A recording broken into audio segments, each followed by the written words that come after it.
Bueno, ahora sí, hacemos la presentación oficial. Buen día a todos. Les agradezco un montón que se hayan conectado.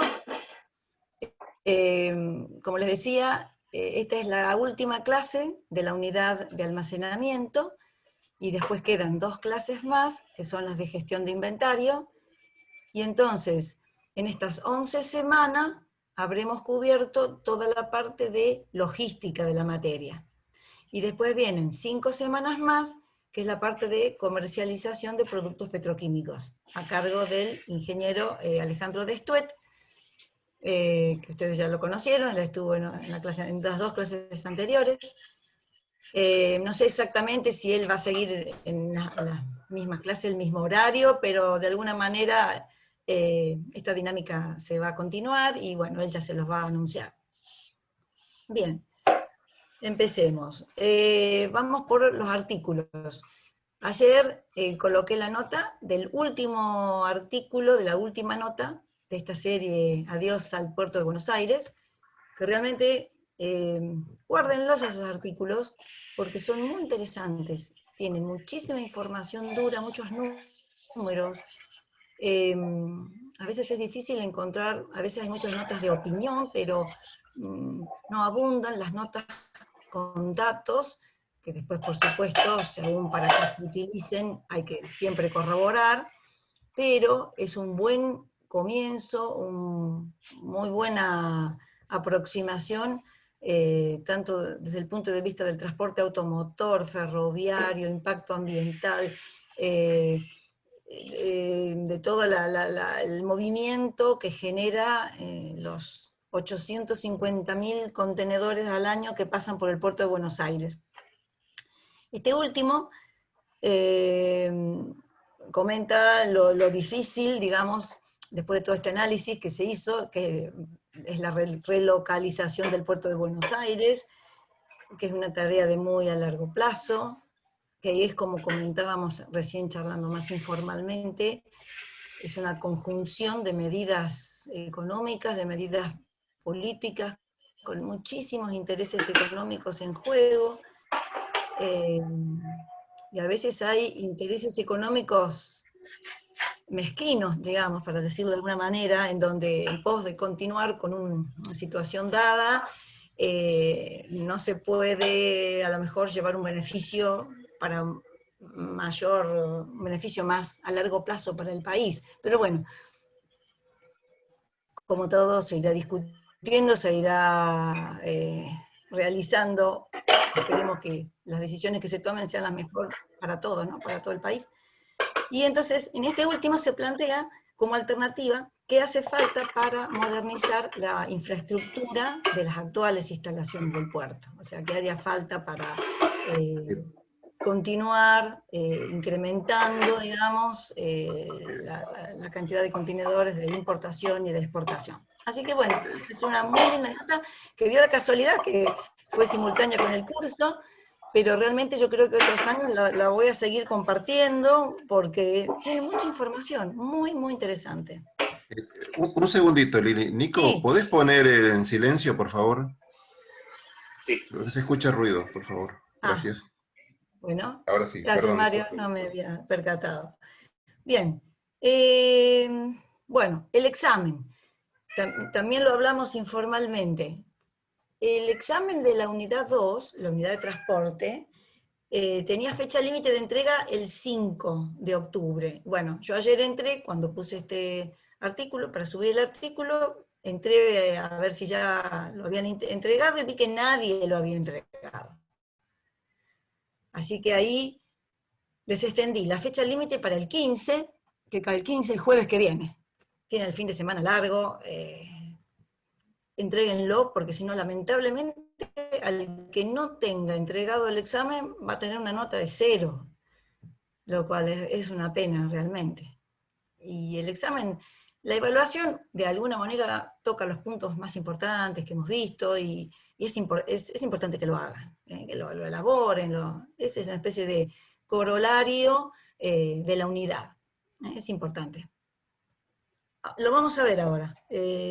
Antes de empezar con la materia propiamente dicha, con el tema del día, Voy a compartir pantalla y lo vemos rápido, y por favor, háganme preguntas, si tienen alguna duda, pregúntenme, que para eso hago lo vamos a revisar. A ver, ¿dónde está? Acá está. ¿Lo ven todos? Sí, sí. Perfecto. Bueno. Acá, yo en la pregunta 1 y 2,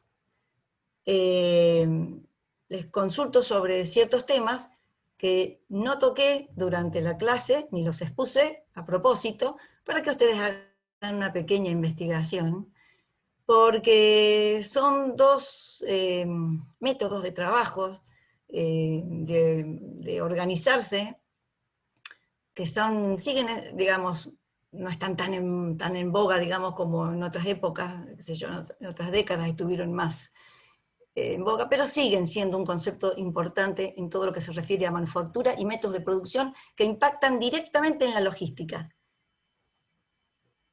Aguarden un minuto. ¿Me escuchan bien? Sí, Lili, sí, se escucha bien. Bien, por acá apareció un cartelito, ahí está, bien. Entonces, ¿qué son los métodos? Just in time y el Lean Manufacturing. Son muy lindos temas. Quiero que hagan su propia investigación en internet, es muy sencillo esto, van a encontrar mucha bibliografía, no quiero que sean preguntas demasiado extensas, sino los conceptos, lo más interesante. O sea, ¿qué es el método Just in Time? O justo a tiempo. Es una filosofía, un método de la organización de producción, ambas cosas. Creo que ambas cosas, pero bueno, eso lean un poquito y lleguen ustedes a sus propias conclusiones. ¿Cuáles son las principales características, orígenes, en qué país surgió? ¿Cuáles son las principales ventajas de su aplicación? Y acá les hago una pregunta para que la piensen. ¿Se pueden eliminar los depósitos utilizándolos? Acuérdense el lema con el que comenzamos esta unidad, aquel que decía que los mejores depósitos son los que no existen. ¿Será el just in time, si se pudiera lograr a la perfección una forma de eliminar los depósitos? Bueno, ¿qué es la metodología 5S? Esa lo van a encontrar muy fácil. ¿Y qué requerimientos tienen los proveedores de empresas que utilizan el sistema just in time? Y describan el proceso de mejora continua. Yo les conté que yo trabajé en Maersk, esta empresa marítima danesa, y uno de sus principales clientes era, y lo sigue siendo, Toyota, que es una empresa insignia en la aplicación del método Just in Time. Y bueno, les digo que ser proveedor de un cliente que a nivel mundial utiliza el Just in Time es un desafío tremendo, tiene, digamos, implica un mayor costo, un cliente Just in Time no es otro cliente, al cliente Just in Time hay un contrato en cuanto que establece los tiempos de entrega de los productos, hay severas multas si eso no se cumple, por lo tanto también, ya como les digo, el servicio tiene otro valor, el cliente tiene un nivel de satisfacción mayor que el resto de los clientes, así que tiene otro valor, pero es todo un desafío, y es muy, muy interesante. Entonces, bueno, esa es la pregunta número 1. La pregunta número 2, también quiero que sigan investigando un poquito, ¿y qué es el Lean Manufacturing? Ese es un término un poquito más moderno, si se quiere, que el Just in Time, muy usado también, de orígenes similares, ustedes lo van a ver, cuáles son las principales características, orígenes, y me interesa que distingan qué diferencias tiene con el Just in Time. O sea, uno se orienta, los dos están con la mejora continua, pero uno se orienta más a qué y el otro se orienta más a otra cosa. Quiero que hagan esa investigación. Bueno, ¿claro hasta ahí? ¿Alguna consulta? No, está claro. ¿No? ¿Todo entendido? Perfecto. Después ya vamos a temas que fueron más vistos en la teoría, ¿no? Y en las clases estas. Bueno, ¿qué son los depósitos inteligentes? ¿No? Existen en Argentina, mencioné algunos, si saben, yo durante la clase pasada mencioné uno. ¿Qué son los LGV? Los Laser Guide Vehicles. Vimos un video y todo, descripción, ventajas. ¿Qué son los transelevadores con horquilla telescópica? Esa es una pregunta muy sencilla. Bueno, después, voy bajando. Quiero que comparen las alternativas. Hoy vamos a ver un poco este tema de utilizar almacenamiento propio versus el almacenamiento alquilado, ¿no es cierto? Alquilar un depósito. En función de los servicios que brinda cada uno, los costos de almacenamiento, el grado de control administrativo y la flexibilidad de satisfacer futuras variaciones. Cuán flexible es usar uno o usar otro. ¿Bajo qué circunstancias generales es el almacenamiento propio mejor alternativa que la contratación de un tercero? Bueno, eso está en la materia, y hay bibliografía también. No sé si tienen dudas sobre esta pregunta.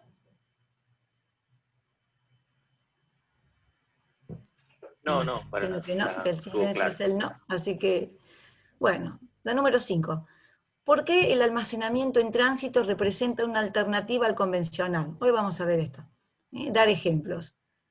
Desde el punto de vista del almacenamiento, ¿qué beneficios ofrece el empleo de contenedores con respecto a otras unidades de carga? ¿Por qué no se usa más ampliamente? Y la última. Si la actividad predominante en un depósito es la división de pedidos, la ubicación óptima de dicho depósito es cerca de los clientes. Mientras que, si la actividad predominante es la de consolidación, la ubicación óptima del depósito es cerca de los productores. ¿Por qué? Bueno, eso lo vimos la semana pasada, lo vimos con grafiquitos y todo, o sea que esa pregunta prácticamente está respondida. Bueno, listo. Bueno, esta evaluación tiene fecha límite 1 de noviembre. Fíjense ustedes que eso yo lo voy a poner también ahora en el calendario, en la plataforma. Yo ayer puse, estaba la del 5, yo cada fecha límite de entrega de las evaluaciones las pongo en la plataforma. Entonces supongo que las han visto, a ustedes les salta algo, no sé. Yo la veo en rojo y ustedes entran a ese número y ven de qué se trata esa fecha. ¿Qué evento hay en esa fecha? Bueno, yo pasé el de la evaluación 2 para el 15 y ahora voy a poner hoy este que es para el 1 de noviembre. ¿Estamos? ¿Dudas? ¿Comentarios? ¿Algo? Vamos a una pregunta con respecto a la bibliografía. Digo, utilizamos el material de las clases, más lo de la clase de Zoom. Digo, ¿hay algún material adicional, algún libro que pueda recomendarnos, por ejemplo? ¿O material de internet No, directamente como buscamos? no, o sea, el material de las clases, la material de estas clases Zoom, y consulta por internet, googlealo y te va a salir. Wikipedia va a ser tu... Sí, sí, sí, sí. Más que nada de dónde tomar esa Sí, información, ¿no? Y cuál sí, es. sí, sí, porque el libro, hay muchísimos libros escritos sobre este tema, pero me parece que la idea, los conceptos centrales que deseo que tengan, digamos, alcanza con la bibliografía que tenés en internet. Excelente, buenísimo. Sí, más lo que vimos en la parte de la materia, ¿no? Bueno, esto está hecho, esto está hecho, esto está. Bueno, ahora empiezo a compartir entonces el material de la clase de hoy.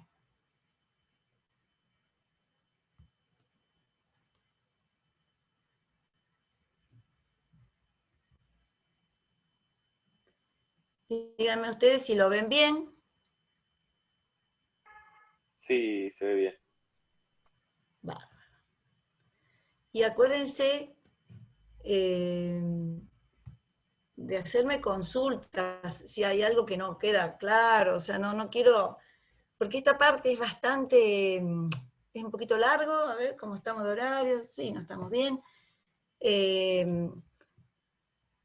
No quiero que sea tedioso que yo hable y hable y hable, porque son todos conceptos, digamos, ¿no?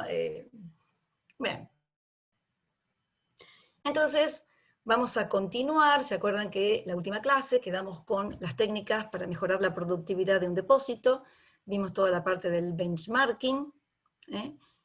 Y hoy, entonces, arrancamos con el uso de los indicadores de performance. Los famosos, digo famosos porque se usan mucho, no sé si serán famosos para ustedes, los KPI, Key Performance Indicators. Todos los que están trabajando en la industria estamos sujetos, los que hemos trabajado, los que trabajan, estamos todos sujetos a KPI, ¿no? Que es los indicadores de performance. Bien, utilizar los KPI en los procesos más importantes es imprescindible, porque para medir la actividad y reconocer las áreas de mejora.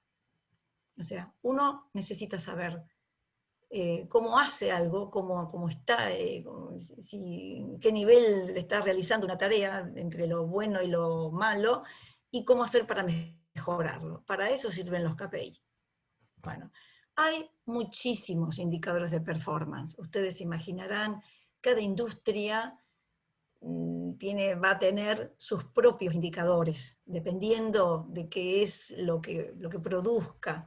Distinto va a ser, no sé, a lo mejor, no sé, YPF tiene muchas plantas también, pero una planta que produce destilación va a tener unos indicadores diferentes a una planta que produce polietileno, a un productor de juguetes. O sea, cada industria va a tener sus propios KPI. Y para eso sirve el benchmarking, como vimos la otra vez, para ver qué están haciendo los demás, cómo hacen, cuáles son los indicadores de performance de los líderes del mercado. Pero bueno, esto que voy a mencionar acá son los más característicos de un depósito. Y en esta parte, los depósitos relacionados con la industria petroquímica, vamos a estar pensando en depósitos de industrias, por ejemplo, que producen polietileno, polipropileno, o sea, que producen productos petroquímicos que se embolsan o que estén en big bags, sobre pallets.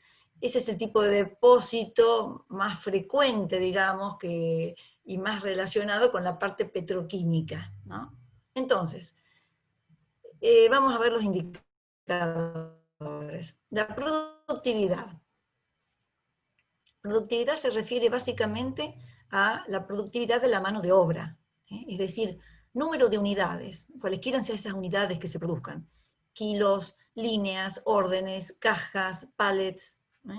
Entonces, número de unidades procesados divididos el número de horas hombre utilizada. Es bastante elemental este KPI, es, bueno, cuánto produje y cuál fue la mano de obra que necesité. Horas hombres de operadores, supervisores de operadores, manager de supervisores, personal de mantenimiento, de equipamiento, o sea, todas las manos de hombre utilizadas. Eso es la productividad. Otro KPI, tasa de errores. Errores en despachos e inventario. Incluye indicadores tales como número de líneas, cajas o pales despachados en cantidades, ítems y destinos incorrectos. O sea, se mandó a un lugar equivocado, se mandó la cantidad equivocada, se mandó el producto equivocado, o daños en los mismos. Otro indicador en la tasa de errores está dado por las discrepancias de inventario. Y menciona que los mejores operadores en Estados Unidos tienen precisiones de embarque del orden del 99.97%, o sea, sería casi perfecto. Bien, entonces, otro indicador, tiempo de respuesta. Es el ciclo de tiempo de una orden desde que comienza, o sea, cuando la orden es liberada en el depósito, o sea, cuando una orden de pedido llega al depósito, y cuando termina, cuando la orden está lista para el envío. sea, todo el ciclo que recorrió en el depósito. ¿Se acuerdan lo que vimos? Toda la parte del depósito, put away, acumulación, la preparación del pedido, el picking, preparación del pedido, el empaquetado, todo hasta que está listo. Desde que la orden llega hasta que se completa. Ese es el tiempo de respuesta. Otro KPI. Densidad de acumulación. Eso está dado por número de pallets, cajas o ítems acumulados por unidad de área. Aunque idealmente debería ser por unidad de volumen de depósito. Porque en realidad un depósito no se concibe solo como metros cuadrados, son metros cúbicos en realidad, ¿no? O sea, la utilización del depósito hacia arriba. Recuerden, el depósito de IKEA, 23 pisos. Bueno, y por último, el nivel de mecanización. Es medido por el costo de reposición del equipamiento de manipuleo y sistemas de almacenamiento por unidad de área de almacén. O sea, pesos por unidad de área. O sea, yo tengo tal equipo de manipuleo, bueno, ¿cuál es mi costo de reposición por unidad de área? Ese es el nivel de mecanización. Bien. ¿Eso está bien? ¿Está entendido? O si tienen dudas, díganme. Bueno, esto es importante en cuanto a los indicadores. Te hago una pregunta. ¿Indicador? Sí, Con sí. respecto ahí, por ejemplo, cada industria de un determinado rubro, por ejemplo, no sé, Mercado Libre o una empresa que trabaja en el puerto, digo, tiene ciertos KPIs que, digamos, de alguna manera te indican, che, de acuerdo, no sé, 85% para arriba, la empresa tiene cierta rentabilidad, si bajo de ese 85 pierdo rentabilidad, o digamos, ¿hay estándares en generales? Sí. Siempre, digamos, el objetivo, ¿cuál es el objetivo de los KPI? Cuando decíamos hoy, más adelante, antes decíamos que los KPI sirven para medir la actividad y reconocer áreas de mejora. Esas áreas de mejora siempre es en pos de ¿qué? De reducción de costos.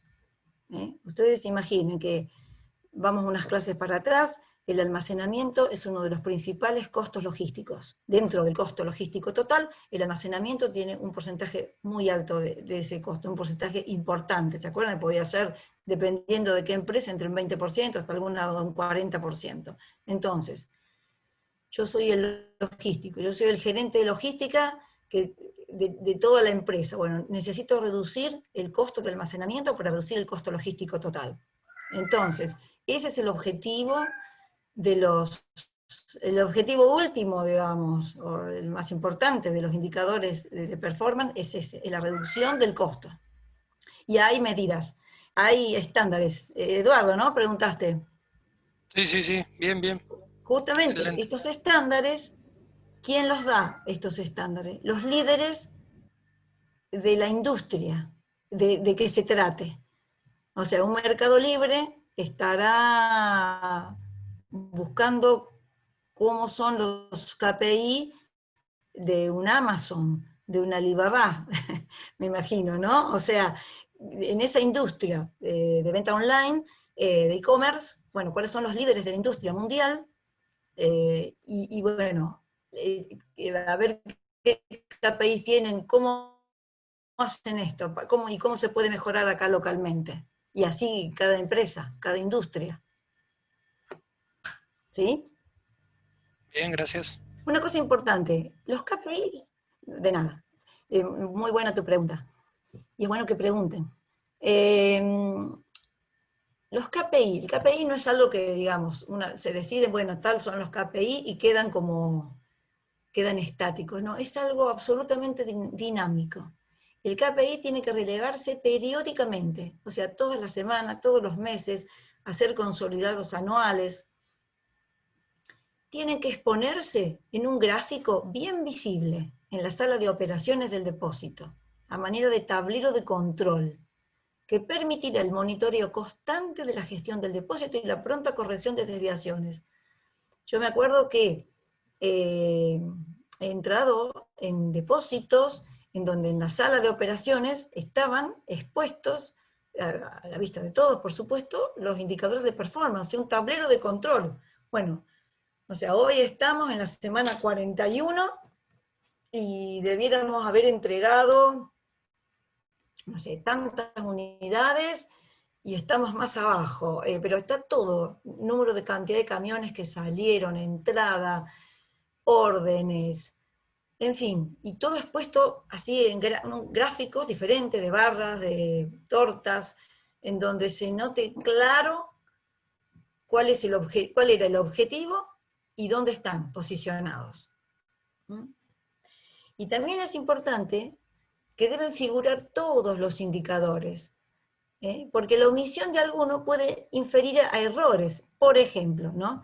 Si solo se utilizara el indicador de productividad, ¿no? O sea, unidades producidas por cantidad por mano de obra, pueden alcanzarse valores muy altos, pero también a lo mejor es muy alta la tasa de errores. O sea, a lo mejor la productividad, es altísima, pero salen pedidos equivocados, a lugares equivocados, cantidades erróneas, entonces son muy altos los errores. O a lo mejor hay una inversión desmesurada en equipos. Entonces, es importante que los indicadores estén todos presentes y que se van a autobalancear, ¿no? Porque claro, yo a lo mejor voy a tener una productividad tremenda, pero tengo que invertir 2 millones de dólares. Digo, no, bueno, entonces esperemos, a ver, hay un trade-off, ¿no? Hay una decisión que tomar ahí. Bueno, y este es un ejemplo. Es un ejemplo de la manera en que un depósito puede controlar los indicadores de performance y contrastarlos con lo de un depósito de clase mundial, o world class. Entonces, acá dice que los siguientes indicadores tienen valores que pueden considerarse de clase mundial, o sea que son indicadores, son índices que tienen los depósitos de clase mundial. Por ejemplo, el de IKEA a lo mejor lo tiene algo así. La productividad, 75 líneas por hora, este está en líneas, precisión de embarque, el 99,998, precisión de inventario 99,5, tiempo de recepción, almacenamiento 2 horas, ciclo de tiempo de órdenes 4 horas, o sea que una orden completa se tarda 4 horas, inversión, bueno, por pie cuadrado, acá lo pasan por pie cuadrado porque esto debe ser o en Estados Unidos o no sé, Inglaterra, $10. Y entonces, acá en el grafiquito, ustedes pueden ver, son 6 indicadores, en este caso es este hexágono, y en el índice está el valor ideal, ¿no? Y en la línea punteada es el valor de mi depósito. El depósito de clase mundial y el depósito de nuestro depósito. Entonces ahí uno puede ver cuán cerca y cuán lejos está de el valor óptimo, y entonces, bueno, hay que tratar de corregirlo. Pero todos tienen que estar, todos tienen que ser tenidos en cuenta. ¿Ah? Este es un ejemplo, hay muchas formas de presentarse. Yo ayer estuve buscando a ver si podía encontrar algo, un video o algo, pero no encontré nada que me pareciera así, que pudiera complementarlo, porque hay, ya les digo, gráficos de barra, hay muchos indicadores, hay muchísimas, hay muchas tesis, mucha gente que ha trabajado en el tema de los Key Performance Indicators para tesis, y muy interesante, pero son tesis largas, obviamente, ¿no? Que están en internet, muy interesantes. Pero bueno, un poco la idea acá es que ustedes sepan qué es un KPI, cómo se usa en un depósito, y el concepto de tablero de control. Yo no sé si ustedes alguna vez trabajarán en eso, pero bueno, esto se aplica no solo en depósitos, ¿no? O sea, ahora porque estamos hablando de los depósitos, pero toda empresa, todo departamento, todo tiene sus KPI. Los vendedores, cuando estaba en Maersk y en otras empresas también, teníamos indicadores de performance mensuales. Bueno, no sé si hasta acá tienen alguna duda. ¿No? ¿Seguimos? No. Bien. Bueno, acá, esto es parte de una de las preguntas del examen. Esto es, contratar servicios de terceros, o sea, usar los depósitos propios, contratar servicios de terceros, de nuevo, depende de la industria. Las empresas petroquímicas todas tienen un depósito, y la mayoría tienen que salir a contratar depósitos de tercero en épocas de pico, o sea, se dan las dos cosas. Acá no hay blanco o negro, es todo grises y la empresa tomará la decisión que más conviene para cada momento. Lo importante es conceptualizar ventajas y desventajas de una cosa y de la otra. En general, en la vida es bueno no tener blancos y negros, sino que hay toda una zona de matices, de grises o de colores intermedios. Como verán, a mí me encantan los colores, así que uno tiene que tener una actitud más, una mente abierta para todas las posibilidades. Bien. Ventajas de tener servicios de terceros, o sea, de contratar un depósito de tercero. Conservación del capital, bueno, es obvio, se evitan inversiones en inmuebles, en un depósito, que no solo es el depósito, no solo es el lugar físico, las paredes, está todo el equipo de manipuleo, la parte del sistema de información, todo el personal. Bien. Uso de espacio para satisfacer picos de inventario estacionales. Esto es muy importante. Cuando hay picos de demanda, los almacenes sujetos a demandas estacionales, ¿no?, evitan, y acá no puedo leer lo que sigue porque tengo mi cosito, pero evitan, digamos, ¿cuál es la idea de esto? Se pueden satisfacer las demandas estacionales. O sea que hay periodos del año en el que, por X motivo, se necesita almacenar más, bueno, el depósito de terceros te da la posibilidad de ampliarte. Reducción de riesgo. Esto es interesante. Usualmente los depósitos son planeados para tener una vida útil entre 20 a 40 años, ¿no?, después de la cual se vuelven obsoletos. Contratando los servicios de terceros se facilita el cambio a almacenes actualizados tecnológicamente. O sea, esto es muy cierto, o sea, y hay muchos avances tecnológicos que cuando el depósito es propio es difícil de seguir porque requiere una alta inversión. Pero en términos de productividad, hay máquinas para manipuleo, hay sobre todo software, sistemas que se utilizan en los depósitos, que realmente ayudan a mejorar la productividad. Y cuando el depósito es propio, es muy difícil de hacer por la inversión que implica. Economías de escala, resultantes del manejo de requerimientos de numerosas firmas. ¿Qué significa esto? Una empresa dedicada a ofrecer servicios de almacenaje a otras, obviamente tiene una economía de escala muy grande porque está utilizando el material de muchas empresas.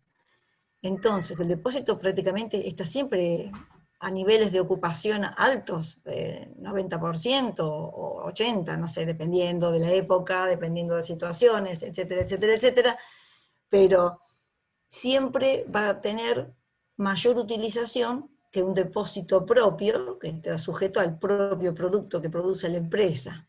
Entonces, todos los recursos tecnológicos, todos los sistemas de manipuleo, de informática, el personal, todo eso va a estar mejor aprovechado. O sea, ese costo se va a diluir en mayor cantidad de unidades, ¿no? Costo unitario, es lo que decíamos de los camiones, ¿no? El camión tiene que salir lleno.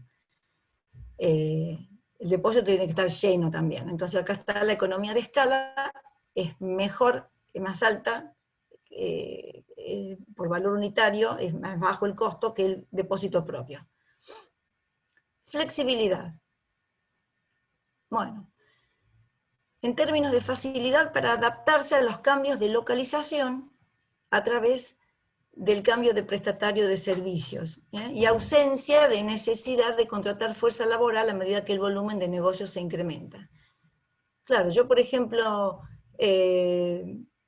bueno, si mi empresa se localiza en otro lado, digamos, abro una segunda sucursal, yo voy a buscar el depósito que más me conviene, un depósito más cerca, digamos, o sea, le da flexibilidad, ¿no?, a mis necesidades.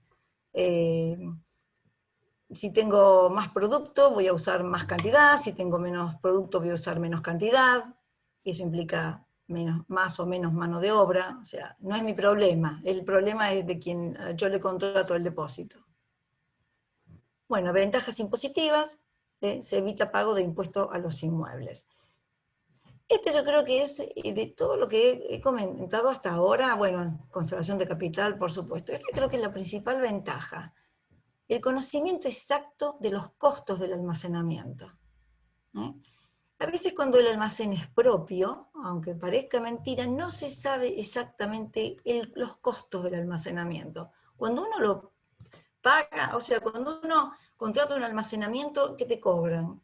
Son básicamente 3 los cargos. Te cobran el gating, que es cuando el producto llega al depósito, que es el trabajo de descargar el camión o descargar el tren o el vehículo en el cual llegue, normalmente es un camión, y ingresarlo al depósito, ese es el gating.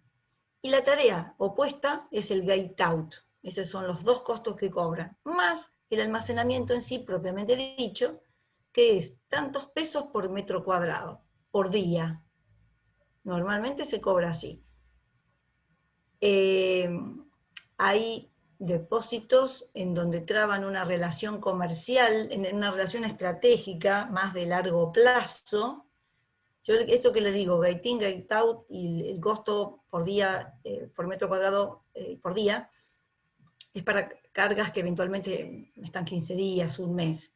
Hay contratos de largo plazo, de 1 año, 2 años, 3 años, en donde ahí ya los términos son diferentes. Siempre hay un gate in y un gate out, pero después el almacenamiento se va a cobrar de otra manera, digamos, ¿no? Por metro cuadrado, no por metro cuadrado, sino por cantidad, por un volumen, en fin, hay muchas posibilidades. Pero se sabe, cuando uno contrata un depósito de un tercero, se sabe exactamente todos los meses cuánto paga por ese depósito. Cuando es propio, ese número es bastante difícil de calcular. Es uno de esos famosos costos ocultos que hay en la logística y que abundan, y que justamente la gran tarea del gerente de logística, del que está en el sector, es dilucidarlo. Bueno, y después la ausencia, bueno, de conflictos laborales, la fuerza laboral no es propia. Bueno, ¿cuáles son las desventajas ahora? Desventajas de la contratación. Se cita problemas de comunicación y control. Claro, el personal no es propio, puede existir incompatibilidades de sistemas de información, de estandarización de códigos, o sea, a veces, ahora acuérdense todo lo que vimos de código de barras, escaneo, todo eso se pasa a una computadora. Bueno, el sistema del depósito puede no ser compatible con el sistema propio de la planta, entonces, bueno, hay que compatibilizarlos. Ese es un tema. Se hace, por supuesto, pero bueno, es una desventaja. La pérdida de flexibilización para cubrir requerimientos específicos del cliente, la customerización, o sea, yo tengo una empresa en donde lo que yo reproduzco, después tengo que hacerle, no sé, ponerle algún dispositivo, un cable o un enchufe, o hacerle algo, customerizarlo, o sea, para tales clientes. Esto no se da mucho en la empresa de la petroquímica, digamos, pero sí en la industria de consumo masivo esto se da mucho. Customerizar, o sea, brindarle al cliente a cada cliente algo especial. Entonces esto es más difícil hacerlo en un depósito de terceros, obviamente. Bueno, mayores costos a largo plazo. Acá esto un poco como va en contra. No, en contra no. Parece ser que a largo plazo, ¿no?, los costos operativos pueden reducirse entre un 15 a un 25%, mejorando la productividad y asumiendo una tasa de utilización del depósito de entre 75% a un 80%. Por debajo de esta tasa de utilización es aconsejable contratar servicios de terceros. ¿Qué dice esto? Que si yo tengo un depósito, yo planta productora, tengo un depósito, aunque lo uso menos de un 75%, no sé, en cierto lapso, acá no, habría que ver cuál es el lapso, me conviene contratar, no me conviene tener un depósito. Ahora, si yo lo utilizo por arriba del 75 y del 80, puedo llegar a reducirse mis costos entre un 15 y un 25%. Bueno, queda planteado, digamos. Esto tiran los números de estadísticas. La experiencia que yo tengo de empresa y de haber escuchado discusiones y haber participado en reuniones es que justamente el depósito de tercero tiene la ventaja que se sabe cuánto se paga. A veces en el propio, el dilucidar ese costo es muy difícil. Ese es un tema. Bueno, pérdidas de beneficios impositivos, en términos de depreciaciones que se traducen en pago de menores impuestos a las ganancias. Bueno, el otro decía que tenía ventajas impositivas por el tema del impuesto a los inmuebles, pero bueno, desde el punto de vista de las ganancias, si uno no tiene depósito propio, no lo puede descontar en términos de depreciación. Hay que ver cuál pesa más, ¿no? Habría que ver cuál de los dos tiene más peso. Bueno, pérdida de imagen ante clientes. Esto yo lo dejé, pero yo no sé si ya están así. O sea, ¿qué es lo que decía?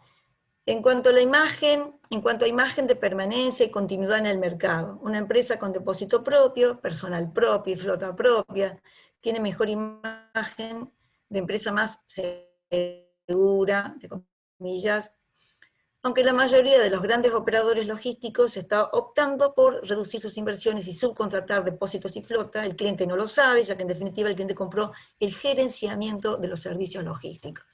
Y esa es la verdad actualmente. O sea, de alguna forma antes, qué sé yo, o sea, todo tiene su evolución y su parte, no sé cómo decir, ni buena es mala ni buena, pero distintos planteos, ¿no? En este sentido. Ustedes no lo han visto porque son re jóvenes, pero yo sí tengo la imagen, no sé, década del 80, década del 70, la imagen de la empresa fuerte, la empresa sólida, la empresa que parecía que nunca iba a poder quebrar, que nunca iba a poder desaparecer, era la imagen de la empresa con muchos edificios, plantas productoras, chimeneas, mucho personal, camiones propios, depósitos propios. No sé si un poco pueden hacerse mentalmente esa idea.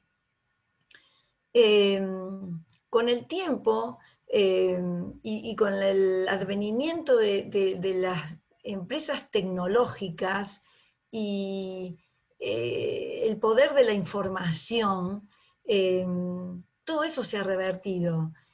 Yo no tengo el número exacto, pero se puede googlear. Hoy en día, en Argentina, vale más Mercado Libre que YPF. Y es así, es una cosa...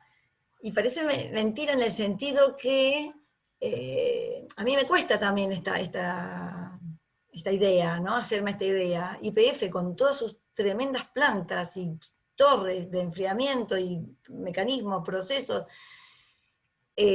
cuesta menos que una empresa de tecnología. O sea, las empresas tecnológicas son las que más cotizan en bolsa. Entonces, esto nos da una reversión, llevándolo ahora a la parte de la logística, que la mayoría de las empresas ya subcontrata el gerenciamiento logístico, o sea, subcontratan los camiones. Lo que hacen las empresas es contratar a empresas de logística, que le manejan su logística. Y esa empresa de logística seguramente tampoco, es raro que tenga depósitos propios, camiones propios, para estar utilizando esos recursos atomizados va a contratar a 20 empresas de transporte, va a usar depósitos, en fin.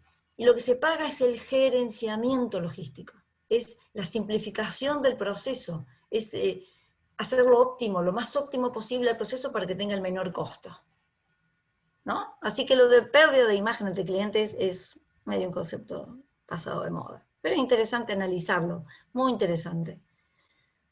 Bueno, falta de servicios especializados. Bueno, por ejemplo, la necesidad de contratar distintos operadores para distintos servicios.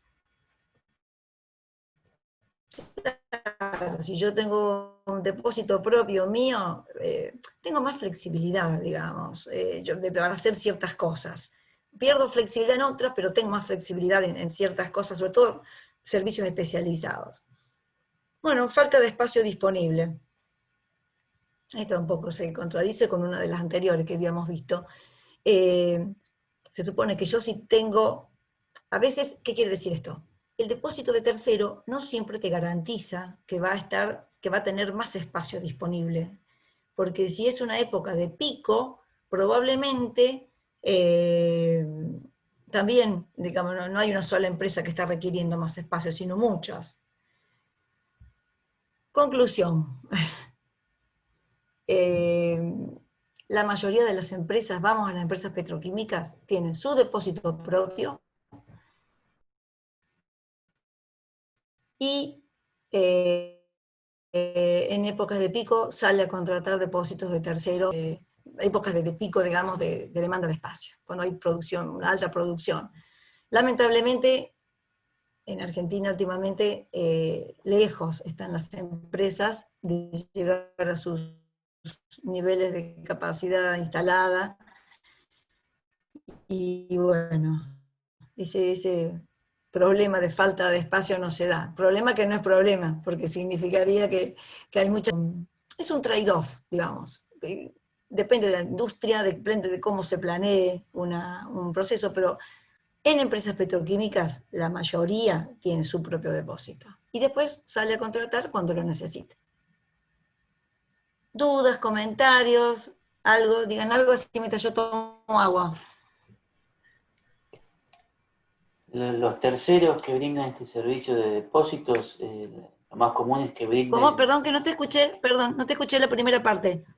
Sí, estos terceros que brindan este servicio de depósito.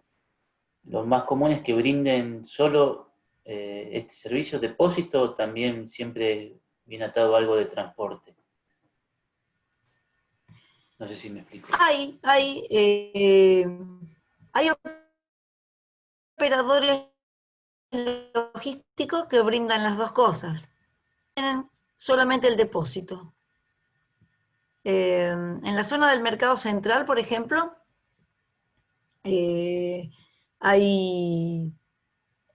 muchos depósitos en el propio mercado. Hay depósitos para carga general que son muy utilizados por las empresas. Después, por ejemplo, hay depósitos muy grandes en La Plata, en la zona franca, que son depósitos en donde va mercadería que todavía no fue nacionalizada. Y son depósitos nuevos, muy bien instalados, con muy buen equipamiento. En ese caso, son depósitos de mercadería no nacionalizada, que se utilizan bastante. Eso es interesante también, que no lo puse escrito acá, que hay relacionado con el comercio exterior. Hay depósitos en zonas fiscales, en zonas francas, o sea que de toda mercadería que no fue nacionalizada, todavía tiene que pagar los derechos de importación y todas las tasas correspondientes para poder nacionalizarse, y hay depósitos de productos nacionalizados, donde la mercadería se nacionaliza, pasa ese depósito nacionalizado, y después, por ejemplo, queda ahí. Esto se ve mucho en Tierra del Fuego, ¿no? Con todas las empresas de electrónica, de plástico también, de textiles que hay allá. Hay depósitos en zonas fiscales, depósitos fiscales, y depósitos nacionalizados al lado. Y la mercadería quedan los productos nacionalizados hasta que la planta lo requiere para la producción. En Tierra del Fuego se da un fenómeno muy interesante y problemático. Hay poquísimos depósitos. O sea, como yo les digo, hay estos, pero en general las empresas no tienen depósitos propios, o tienen depósitos propios muy pequeños. Entonces, ahora después vamos a ver el tema del depósito en tránsito. Se usan mucho los contenedores para mantener la mercadería ahí en el contenedor como un depósito hasta que la requiere producción. Eso se usa un montón. Pero sí, contestando a tu pregunta, hay las dos cosas. Hay empresas, operadores logísticos, que tienen depósitos y transporte, y otros que tienen solo depósito. Estos que están en proceso de nacionalización, digamos, están a cargo también del cliente o productor y no de la aduana. No, esto ya, esto va a depender, o sea, ¿quién es el dueño de la mercadería, decís vos, el que está ahí en el depósito? No, ¿quién La- la cubre mer- esos costos del depósito porque está ahí esperando ser nacionalizado? ¿Está también a cargo del productor y no de la aduana? O sea, está... Claro, normalmente, no, normalmente es el consignatario, es quien recibe la mercadería, es el que se hace cargo de ese costo. Eh, o sea, cuando es una importación, va a depender de los términos en los que se desarrolló la venta, ¿no es cierto?, de esa importación. Los Incoterms, ¿han escuchado hablar de los Incoterms? O sea, uno puede vender o comprar, ¿no es cierto?, por ejemplo, FOB, Free On Board, Ex-Work, o sea, eso lo han visto los Incoterms, ¿a ustedes les interesaría? Yo puedo preparar para la clase que viene, si quieren, así tipo rápido, los Incoterms más importantes. Eso es una cosa de conocimiento general que es útil, siempre es útil, porque a veces uno habla de un Incoterm y no les interesa. Sí, sí, Voy a es un tema preparar que así algo, no... aunque es fuera del tema, pero es muy útil saberlo. Entonces, es justamente lo que vos preguntás. Eh, Hay diferentes, los Incoterms son los términos comerciales entre el comprador y el vendedor que se ha arreglado una venta o una compra. Entonces, lo más común es, por ejemplo, eh, por ejemplo, para una importación, eh, la gente compra FOB, Free On Board, o sea, compra un producto en China, en Europa, puesto, por ejemplo, en el puerto de Génova. El productor se hizo cargo del producto, de todo lo que le pase, ¿no es cierto?, hasta que llega al puerto de Génova. En el puerto de Génova lo toma el importador. Y todos los gastos que tenga esa mercadería hasta que llega a la planta del importador, corre por cuenta del importador. Entonces, todos los gastos que tenga en el puerto, cuando llega, por ejemplo, que pasa un depósito fiscal, va a zona franca, la estadía en ese depósito fiscal, la nacionalización, si va al nacional, todo eso corre por cuenta del importador. Y les aseguro que es una cantidad, son caros, o sea, la idea para cualquiera es poder nacionalizar rápido y que esté poco en los depósitos, porque todas estas son tarifas en dólares. Y a veces uno se quiere matar cuando ve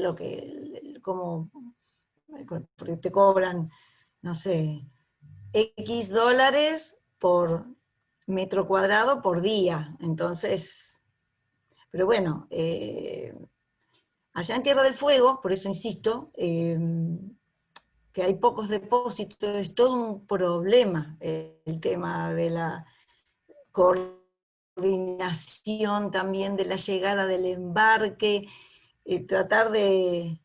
Ahí Argentina, de nuevo, estamos lejos en el mundo, un contenedor de China a Buenos Aires dura 40 días, y el viaje entre Buenos Aires y Ushuaia, que es el puerto de entrada a Tierra del Fuego, es un viaje corto, es un viaje de 4 días, 5 en barco. El problema es que hay los barcos domésticos, digamos, de cabotaje, que van cubriendo no pasan, no son semanales, son quincenales, y ahí empieza a haber una serie de atrasos en donde la mercadería que llegó a Buenos Aires a lo mejor tarda un mes para llegar a Ushuaia. Entonces, olvídense del just in time, o sea, es muy, muy difícil, y ahí surgen sobrecostos, ¿no? de tipo de almacenamiento, etcétera, etcétera.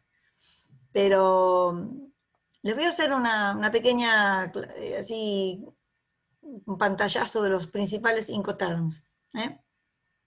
Es útil. Bárbaro. Bueno, sigamos. A ver cómo andamos de hora. Bueno, el leasing, vamos a ir. El leasing, ya ustedes deben estar familiarizados con este término por el tema de, a veces en los autos se utiliza, ¿no es cierto? Es una especie de opción intermedia entre un alquiler a corto plazo y la compra. O sea, un depósito puede estar en leasing. No es muy usada esta opción, existe, pero bueno, está la posibilidad. Y el almacenamiento en tránsito. Acá es lo que yo mencionaba recién, que es otra de las preguntas de la evaluación. Se entiende por tal el tiempo que las mercaderías permanecen en el medio de transporte durante la entrega. Es una forma especial de almacenamiento que requiere buena coordinación con el servicio de transporte elegido. Dado que cada modo de transporte tiene diferentes tiempos de tránsito, se puede seleccionar un servicio de transporte que reduzca sustancialmente o incluso elimine la necesidad del almacenamiento convencional. Bien, ¿por qué lo puse en resalte contenedor? Porque normalmente el almacenamiento en tránsito se produce en los contenedores. También se puede utilizar el concepto de almacenamiento en tránsito en el tren, los vagones de tren, ya que el tren, el modo ferroviario, es un modo lento, entonces el tiempo en el que el producto permanece arriba del tren, en los vagones, también es un almacenamiento en tránsito.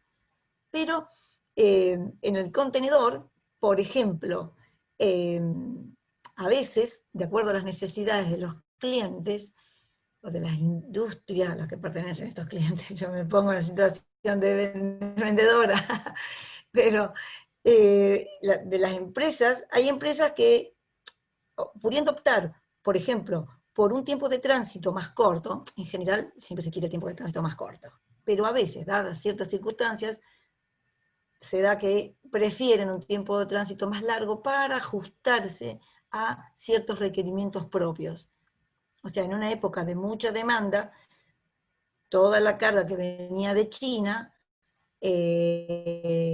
estaba la posibilidad de traerse vía Europa, o sea, haciendo transbordo en Europa. Si el tiempo de tránsito normal entre China y Argentina, y entre Buenos Aires, es 35 o 40 días, pasar por Europa lo agregaba 10 días o 15 días. Bueno, a veces ciertas industrias, ciertos requerían ir por el tiempo de tránsito más largo, porque lo estaban usando como un almacenamiento al producto.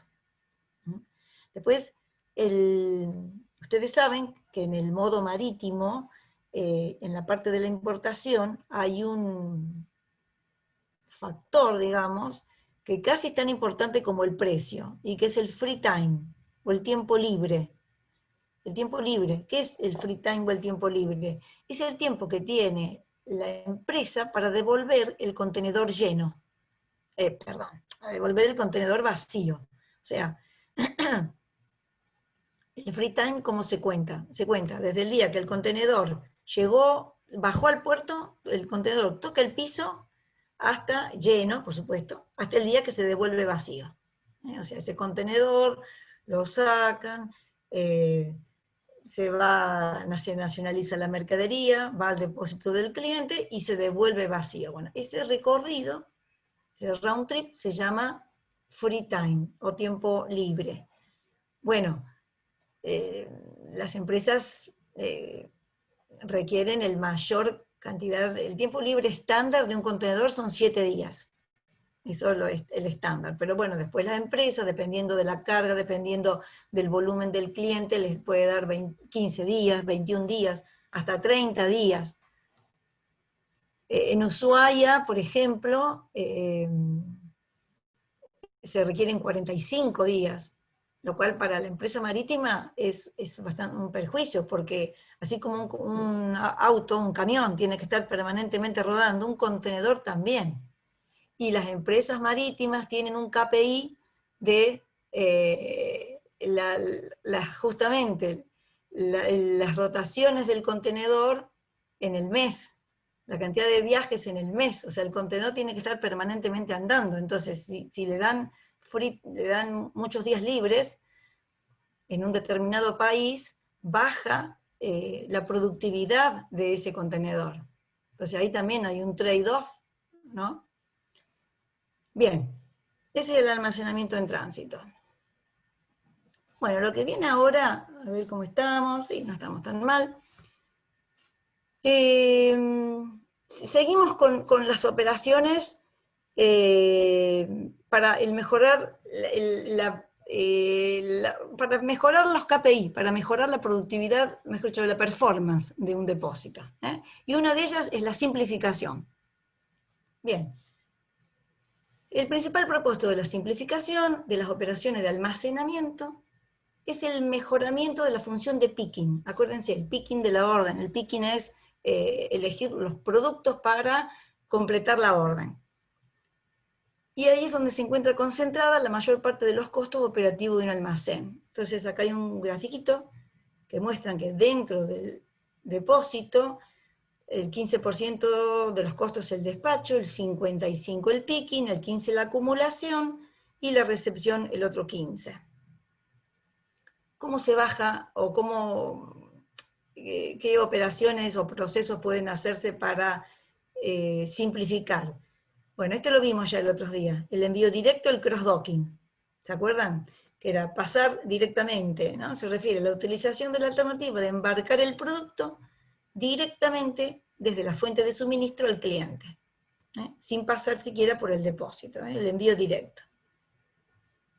La preconfiguración.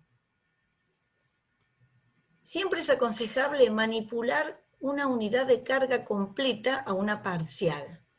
Por ejemplo, es más eficiente manejar pallets que cargas sueltas, cargas cerradas que unidades sueltas. Entonces, acá dice, logística y ventas deben trabajar en conjunto para motivar a los clientes a ordenar en cantidades preconfiguradas que faciliten su manipuleo. Eso es así, sí queda claro este concepto. Siempre es mejor manejar unidades más grandes. O sea, imagínense una empresa, el otro día cuando hablábamos del depósito, la planta de lubricantes de YPF, que ellos manejaban lubricantes en pomos de 100 centímetros cúbicos hasta bidones que eran de 1 metro cúbico, bueno, y todo tipo de envases en el medio. Los envases chiquitos, los pomos, van a tener que salir en cajas, en fin, y esas cajas seguramente van a salir en pallets, o sea, para que esa preconfiguración, manejar las unidades sea lo más sencillo posible. Unidades más grandes, simplifica. Y uso de áreas activas de picking, o sea, eso se usa mucho, una zona de preparación de pedido también se le llama en castellano, digamos. El picking se usa un montón, ya se ha castellanizado esa palabra. O sea, es como crear almacenes dentro del almacén, o sea, una zona en donde se prepara el pedido. Es eso, áreas de picking. Bueno, después esto es simplificación del trabajo, o sea, ¿cómo se simplifica el trabajo? Acá, bueno, vamos a mirarlo, pasarlo rápido. Traslado de operarios. Llevar áreas de picking hacia el operario. Por ejemplo, sistemas de carrusel. Hay depósitos en donde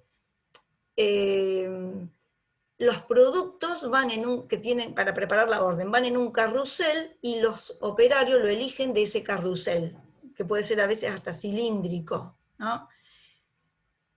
Facilitar la búsqueda de ítems, instalar un sistema de luces indicadoras, de posición correcta, sistemas de radiofrecuencia o reconocedores de voz. Instalar sistemas automatizados de carga y descarga de ítems. facilitar los registros en papel, o sea, lo ideal es que entren los datos vía escáner, reconocedores de voz, etc. Bueno, asignación inteligente de modo espacio-localización. Consiste en la asignación del modo de almacenamiento apropiado para cada ítem. El espacio apropiado, la localización correcta, esto es la parte de la acumulación, el put away y la acumulación. La asignación inteligente puede llegar a representar una reducción de entre el 10 al 30% de costos totales del almacén.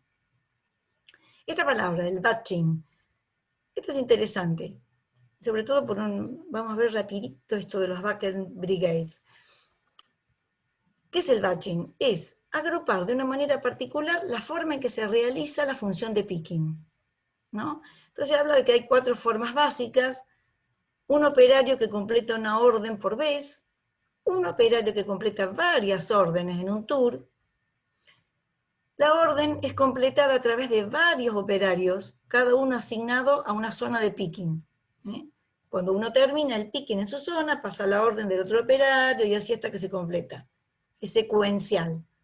Y el otro es el picking en paralelo, que no hay asignación de órdenes de zona. Una cinta transportadora rodea la zona de picking y la zona se completa automáticamente en paralelo. Bueno, acá, dentro de lo que es secuenciamiento inteligente, vamos directamente acá. Una de las técnicas de línea de trabajo secuencial más conocidas es las bucket brigades. No sé si alguna vez ustedes lo escucharon nombrar a esto. Bucket brigades. No, yo no.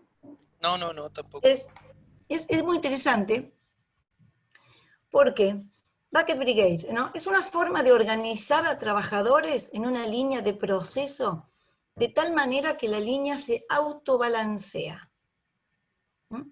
Su implementación no requiere software ni hardware especializado. Y se ha utilizado con mucho éxito en procesos de manufactura y ensamblado, y especialmente en depósitos de distribución de productos. Bien, ahora, lo más interesante de todo es que la metodología de las bucket brigades se encuentra en insectos sociales, tales como las abejas o las hormigas, quienes en la organización de sus tareas, ¿no? Las tareas surgen de una manera espontánea, como a través de múltiples interacciones. O sea, hay un punto de salida y un punto de partida, ¿no? Un origen y un destino. En este caso, vamos a suponer una semilla que es llevada por una hormiga, ¿no? Desde la fuente, que es el origen de la línea, hasta el nido. El nido es el fin de la línea. Bueno, los que han estudiado cómo los insectos se organizan, las abejas, las hormigas, primero hay múltiples interacciones, o sea, prueba y error, prueba y error, prueba y error, hasta que encuentran, se autobalancean y encuentran la organización ideal, digamos. Entonces, y esta organización ideal es del más lento al más rápido, ¿no? Ahora está bien explicadito acá. O sea, nunca los trabajadores tienen las mismas velocidades, los pickers. Y en el caso de, vamos a los insectos, tampoco. Así hay 3 hormigas, tienen diferentes velocidades. Bueno, espontáneamente la más lenta se ubica al comienzo de la línea, mientras que la más rápida lo hace al final.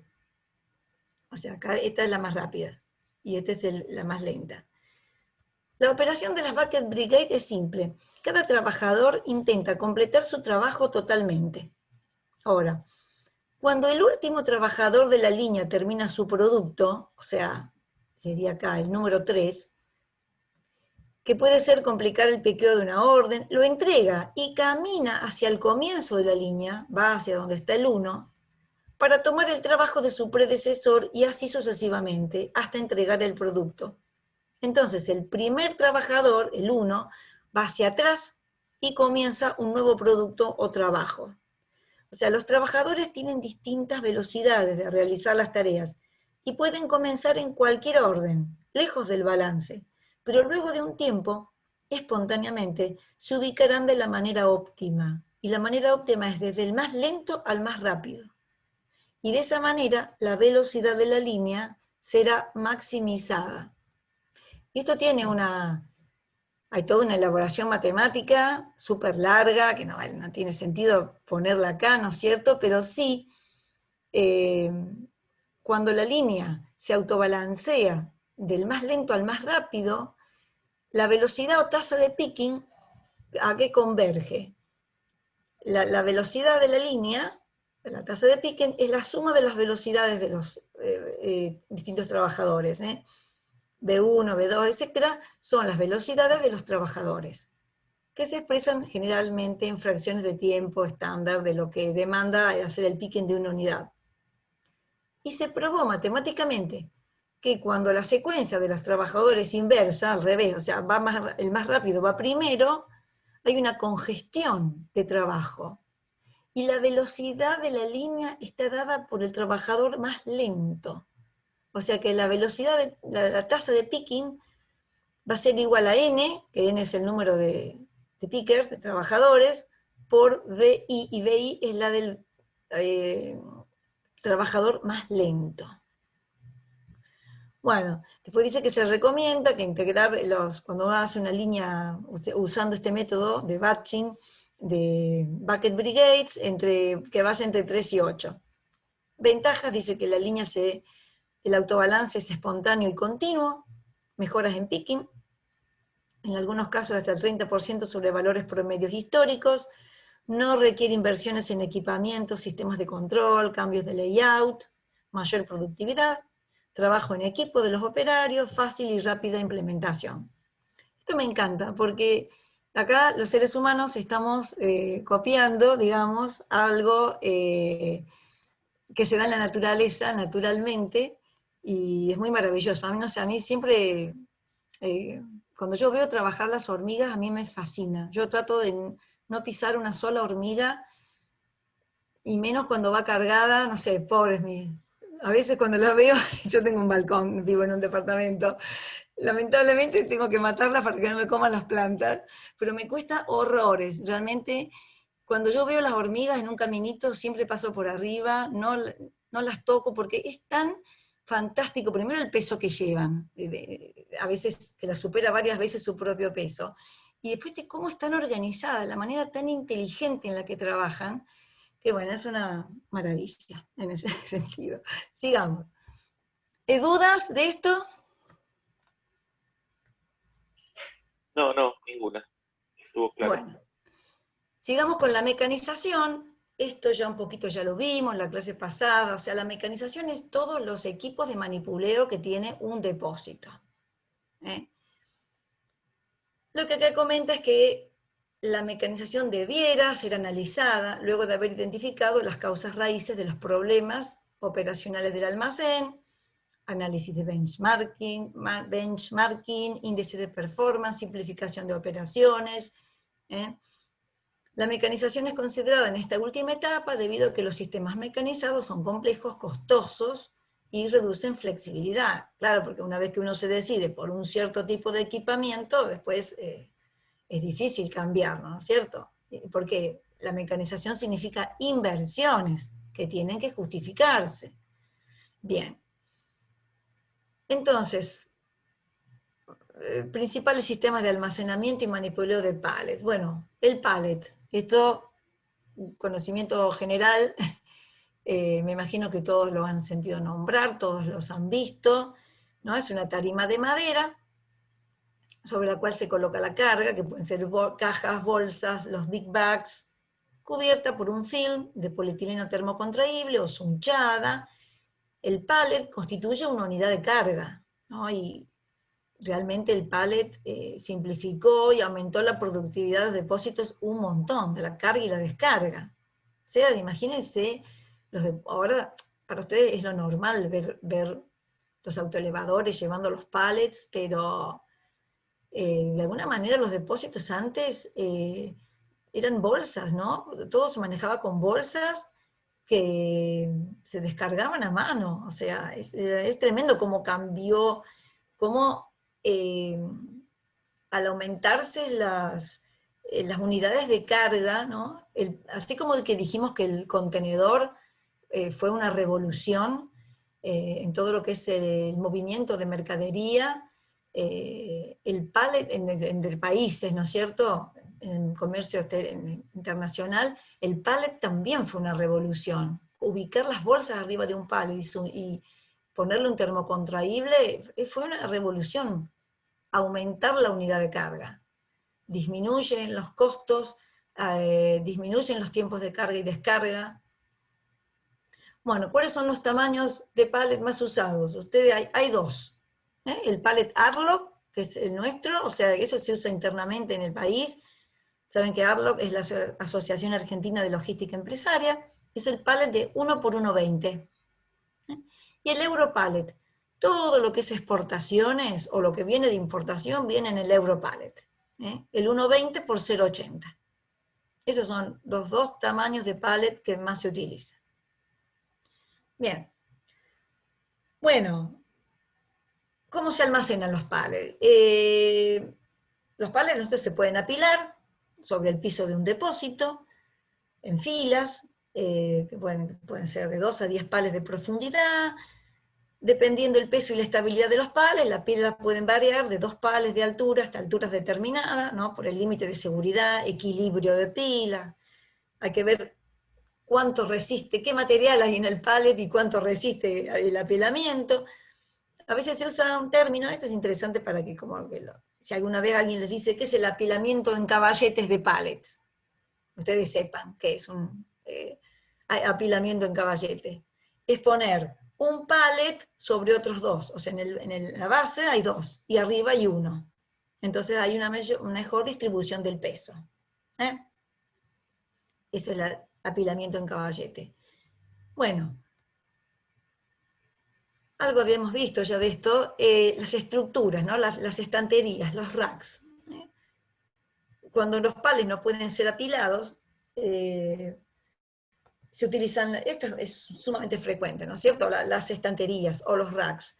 Hay estanterías que son portables, de bajo costo, que se usan para absorber inventarios picos, a veces en espacios abiertos, y después se las puede desarmar y se las guarda en un espacio reducido.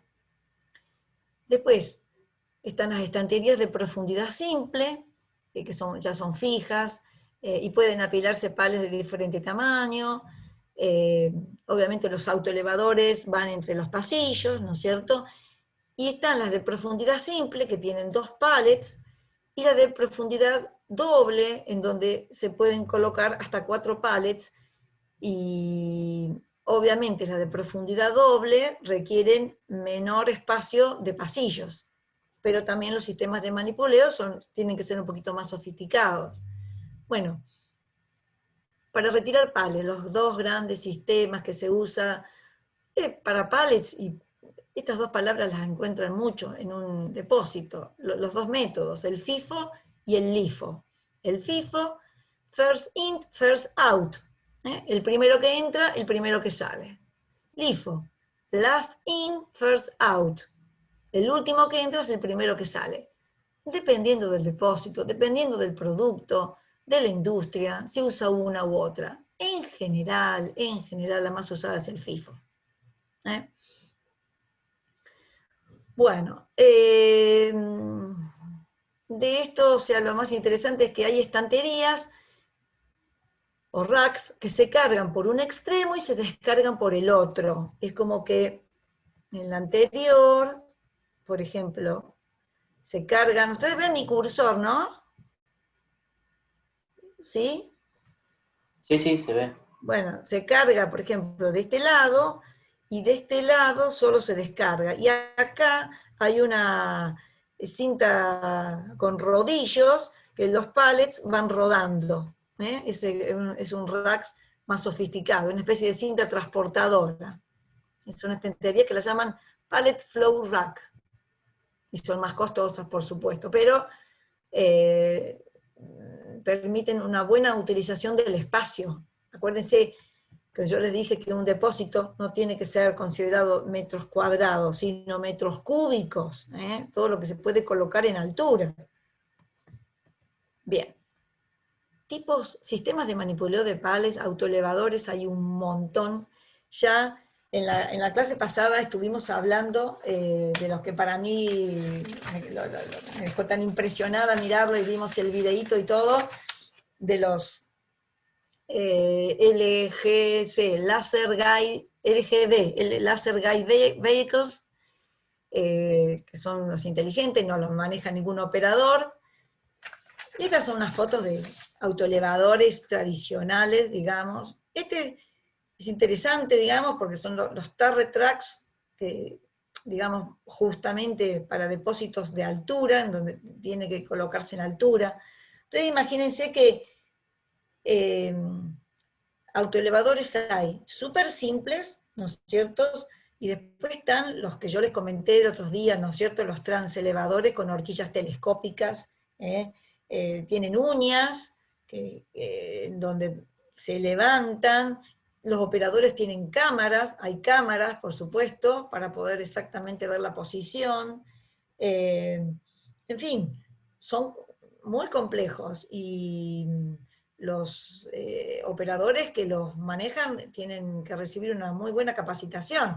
Y puse la foto de una containera, porque la containera también es, de alguna manera es un autoelevador, ¿no es cierto? Esto es muy frecuente de ver en las terminales, con la uña, digamos, que toman los contenedores.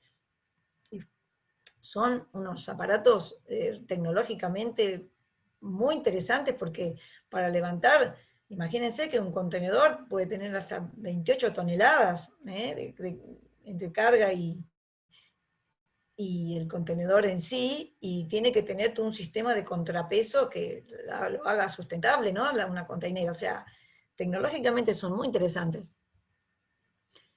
¿Qué sigue? Esta es la última. Bien. Bueno, la otra pata para mejorar el trabajo en un depósito es fundamental, la computarización. Bueno, esto un poquito ya lo habíamos hablado. Los sistemas de información computarizados del depósito deben proveer lo siguiente: generación y actualización de los perfiles de actividad, generar y actualizar los indicadores de performance, facilitar y simplificar las operaciones del almacén. Son actividades manos libres, actividades sin registros de papel. Ahora todo se busca hands-free, paperless, no a los papeles. Bueno, un sistema de información para administrar las operaciones de un almacén incluye lo siguiente: tiene que haber una plataforma computacional, tiene que haber en algún lugar un mainframe, los servidores, red de computadores, bueno, red de dispositivos soportes de actividades paperless, sistemas de radiofrecuencia, lectoras de código de barra, sistemas de dirección por indicaciones luminosas, reconocedores de voz, etcétera, etcétera. Hay bases de datos, hay software, hay interfaces. Bien. Entonces, se centrará nuestra atención en los dispositivos soporte para actividades paperless, es decir, dispositivos, mecanismos que permiten la ejecución de actividades sin necesidad de registrar en papel las transacciones. Ello evita pérdida de documentación, tiempos de lectura e interpretación, tiempos de escritura, imposibilidad de comunicar en tiempo real, costos de papel, impresiones, manipuleo de archivos, etc. Bueno, entonces tenemos mecanismos de identificación automática de objetos. Acuérdense, sistemas de código que hemos visto, sistemas de código de barra, escáneres de lectura por contacto y escáneres de lectura a distancia, sistemas de reconocimiento de caracteres ópticos, etiquetas de radiofrecuencia, esas tienen un chip electrónico adentro de la etiqueta, tarjetas magnéticas que se usan para guardar mayores cantidades de información. No obstante, todo esto dicho, y todo este camino que uno va viendo que se recorre para utilizar cada vez menos papel, y está buenísimo que así sea, así no se talan tantos árboles y no se hace el desastre ecológico que se está haciendo. No obstante, todavía, acuérdense, cuando una mercadería viaja la mercadería y la información. Todavía la información está en papel. Todavía los documentos de embarque en todas las operaciones marítimas del mundo son físicos. Todavía hay un papel, un bill of lading que es físico, o es papel. Todavía todos los, al menos en Argentina, los documentos de embarque, sí, me animo a decirlo en todo el mundo porque eso tengo constancia de que es así. Tema de camiones, la documentación que acompaña a los camiones, hablo por Argentina. Tengo que ver un poco qué pasa en el mundo, pero en Argentina todos los camiones requieren su carta de porte, su remito en papel, físico. Así que eso todavía sigue siendo de los depósitos, no es que el depósito sea totalmente paperless. Lo que se trata de que sea paperless es la información de los stocks que, digamos, y el registro por códigos de barra, ¿no es cierto?, de lo que está almacenado. Pero cuando entra un producto, entra con un papel, y cuando sale del depósito no puede salir sin papel. Así que todavía siguen existiendo los papeles. Por supuesto que la información que vuelca es lo que se genera con todos estos equipos de códigos de barra o lectura de alguna manera, pero el papel sigue existiendo, y yo creo que va a seguir existiendo por bastante tiempo. Pero bueno, ojalá en algún momento haya alguna forma, no sé, alguna aplicación en el celular que pueda el chofer del camión, en vez de tener que bajar con todo el legajo de los papeles y el sellado y todo eso, en el celular tenga una aplicación. Esperen que voy a stop share, ya estoy. Bueno, que tenga una aplicación que pueda mostrar el celular, que tenga ahí impresa, así como en la Cuidar tenemos nuestra habilitación de circular, que pueda tener todos los datos de la mercadería que lleva. Pero bueno, todavía estamos lejos de eso, estamos bien lejos. Bueno, hoy creo que hablé un montón, pero bueno, toda esta parte es sencilla, no es complicada, pero es larga. O sea, bueno, hablen un poquito ustedes. Hola Alejandro, no te había visto, ¿cómo estás? Comentaba que está interesante la unidad y que bueno, hay que leer un poco, ¿no?, del material. Sí, esto es todo un pantallazo, es muy interesante, hay mucha tecnología, y uno a veces cuando piensa en un depósito, no piensa en todas estas cosas, pero hay mucha tecnología y hay mucho para mejorar, mucho para hacer. Aún hay empresas grandes, digamos, y muy bien organizadas y de muchísimo prestigio, que a veces toda la parte de depósito lo tienen así medio como,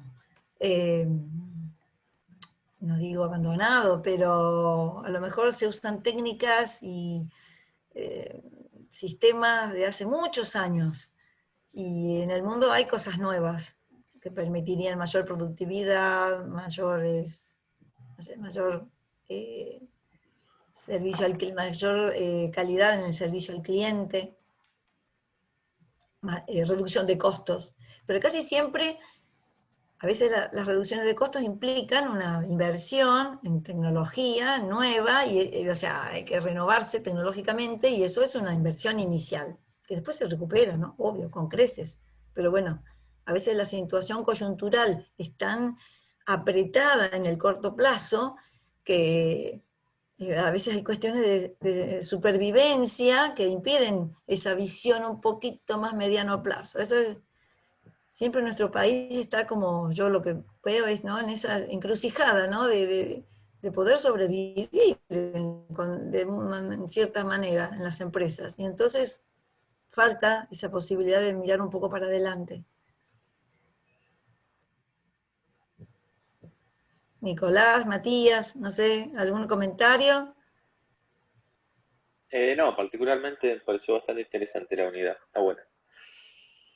Sí, está buena. Le voy a hacer una pequeña... Alejandro, ven con vos Sí. los Incoterms, porque si no yo iba a hacer una pequeñísima, así tipo rápido introducción, pero con vos lo ven, ¿no? ¿No? Mirá, Yo prefiero, si vos los querés dar, en realidad me parece que por lo que empecé a escuchar está mucho mejor. Yo lo tengo mencionado, pero no lo tengo desarrollado. Así que si lo querés dar, adelante.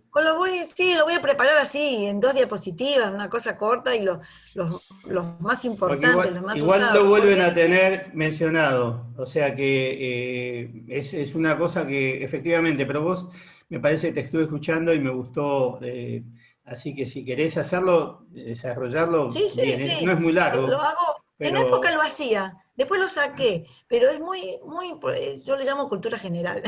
Es muy claro, importante sí, como sí, sí. cultura general, o sea, uno a veces interactúa con personas en las empresas, con cargos altos, y no saben No qué es un saben, no, Incoterm. no Entonces, viste, lo saben. decís, Se da claro, por ¿no? Ellos sobreentendido a decían, uno veces, tiene se que da por saber sobreentendido y para para, formar un precio.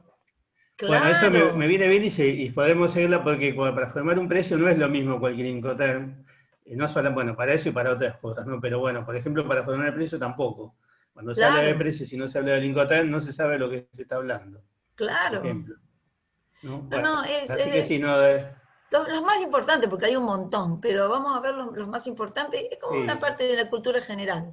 O sea, y lo más interesante del Icoter es quién es responsable de qué en cada paso, hasta dónde. Hay un grafiquito muy lindo que a ver si lo consigo y lo paso, en donde está la planta del que produce, la planta productora, la parte de transporte terrestre, está el puerto, el muelle, el mar y la planta donde se entrega, o sea, para que se vea bien, y los distintos Incoterm en base a eso, hasta dónde llega cada uno, la responsabilidad del que vende y del que compra. Está bueno, es fácil y es bien gráfico. dale. Bueno, si a ustedes les parece, entonces nos despedimos para la próxima clase y bueno, que tengan muy buena semana. Gracias. Buen fin Voy a de. Gracias, dejar de, igualmente, buen fin de semana. voy a Gracias, dejar igualmente, de. buen fin de. Muy Buen buen fin fin de de. para todos. Chau, chau. Chao.